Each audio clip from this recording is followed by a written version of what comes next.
putting in the real work to get measurable results. Kudos, black man. Yeah. Well said. Well said. Okay, so here's one that excites me. What's the purpose of education?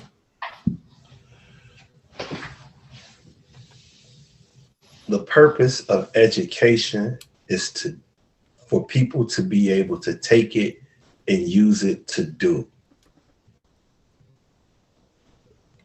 People have to use knowledge to do. Simple as that. To do. And education is everything has a cipher. Everything has a script. And we have to begin to understand script. And through script, we can communicate. And through communicating, we can build. The first script and the most important script to human beings is the uh, Sumerian clay tablets. Mm-hmm. And we're going to start with cuneiform. Mm-hmm. And then we're going to move to the Hebrew script, Mm-hmm. which was given to Abraham and actually even Adam by God. And if God gave us this script and this language, then we ought to pay attention to it. Fact. And I'm gonna make a quick reference as to who has been using our script, and that is Israel. And we're gonna let them use our script and continue to prosper while we chasing Reverend Chicken Wing and um, living backwards. While people who have our knowledge You, are you creating all kind of things. you call him Reverend Chicken Wing. I call him Pastor Pastor Collection Pastor Collection Plate. Like, Yeah.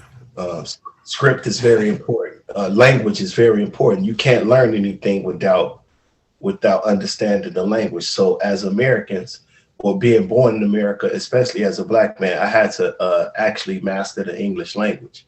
And Mm-hmm. from mastering the English language, it led me to knowing that I should really learn about my own self.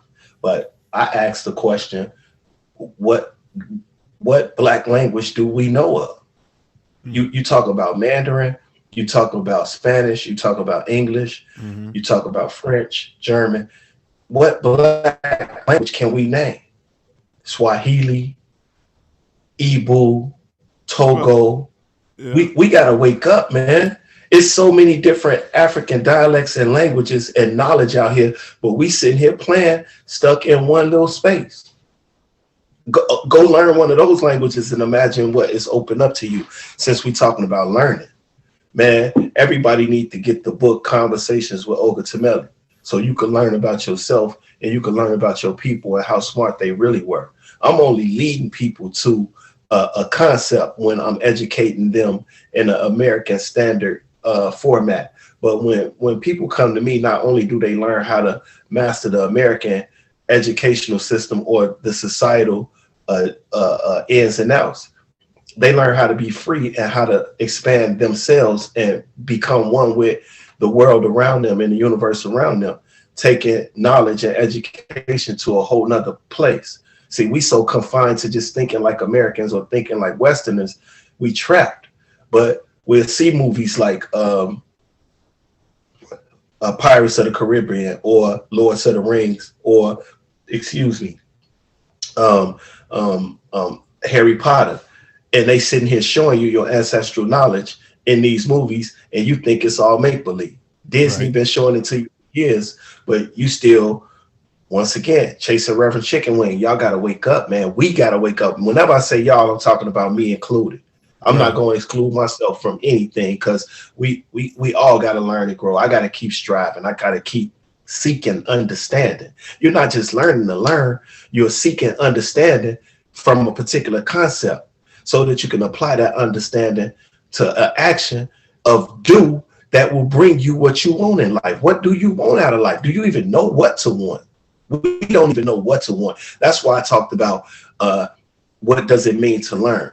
So the first thing I mentioned was script, and I took it back to this clay tablets, cuneiform. Those are symbols of communication. It's symbols of knowledge that go way beyond this planet. And we sitting here.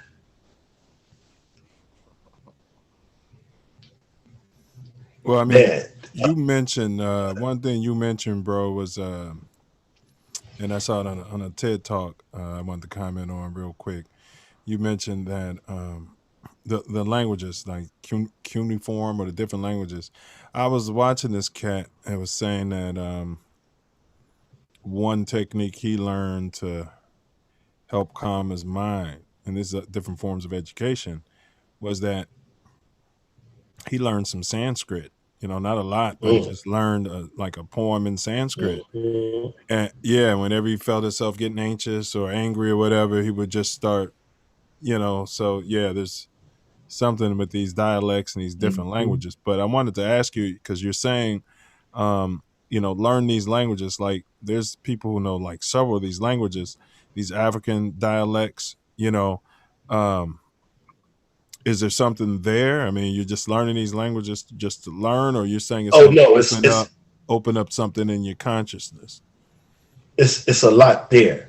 So let me start with let me start with being organized so that people can really get the painted picture of what I'm saying so they can use it. So we're talking about foundation. We're talking about language. Self and myself couldn't communicate if we didn't understand this language. So now we're talking about characters. We're talking about symbols.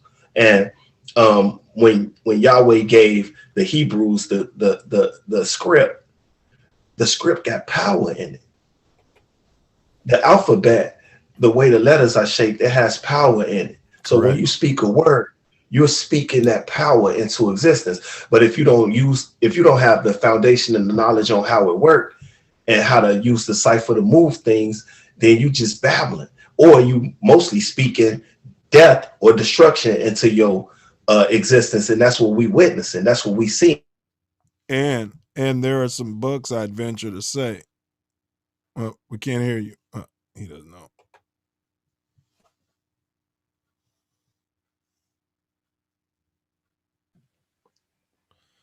Can you hear us now? No. Along the lines, or now you can, but along the lines of what he was saying, it's the frequency, the tones in our voices and the words that they hit places in your brain, that communication zone, and it can take you back to ancient times, and it connects in some of these languages. Yeah, and even more layman's, you know, I could write a book right now in English, and this book would never be translated into Spanish, right? But there are a lot of books that people have written in English that have sold millions and millions of copies and has been translated. So by learning more languages, you can acquire more knowledge because you can read more books. And you can compare the knowledge. So if you got the Hebrew script, you can compare it to the American script. You can compare it to Latin. You can compare it to German, and then you can see which story is which. Correct. Right. And you can communicate with people too in their own tongue, and there's something powerful with that too. They give you respect. They respect you, and then they willing to build with you. They start building the trust with you, and once somebody trusts you, they willing to help you economically. Now we can make money together. Now a lot of these problems we have is going away because people is respecting us that didn't respect us before. Now they willing. Well, that's what I was going to say. It builds a respect, and then I guess with respect comes trust. But I would say it builds respect before it builds trust. You know, trust going to be most definitely. Yeah, but yeah, they would definitely respect somebody who took the time to learn their language. So this is why the students are struggling in the schools. When a child is at home and they're allowed to skip that comma and they don't know what the quotation marks mean, they're not using a strong emotion and feeling when they see an exclamation point, or they don't know that this interrogative question has this question mark on the end and you're supposed to speak it in a certain tone, in a certain way, which is what Tori was speaking about. So all of the nuance, the comprehension and the nuance is lost. So now there's no connection. when you read Moby Dick, or when you read Yeah. Across 110th Street, whatever you read, The Bible. you don't get the Bible. You don't get the gist of it because you don't understand the script. You don't understand the character, and you're not abiding by the rules. So we got these children who don't even know how to follow rules, don't know the importance of following the rules. Structure. And then now you have a weak foundation, and you don't even know what it means to be illiterate. And now you have malbehavior, you frustrated, you put in certain categories in certain class. That's where all that stuff comes from. When all you got to do is take them back to the basics, take them back to the script, take them back to the understanding the language and being able to process words and thoughts, and it grows from there.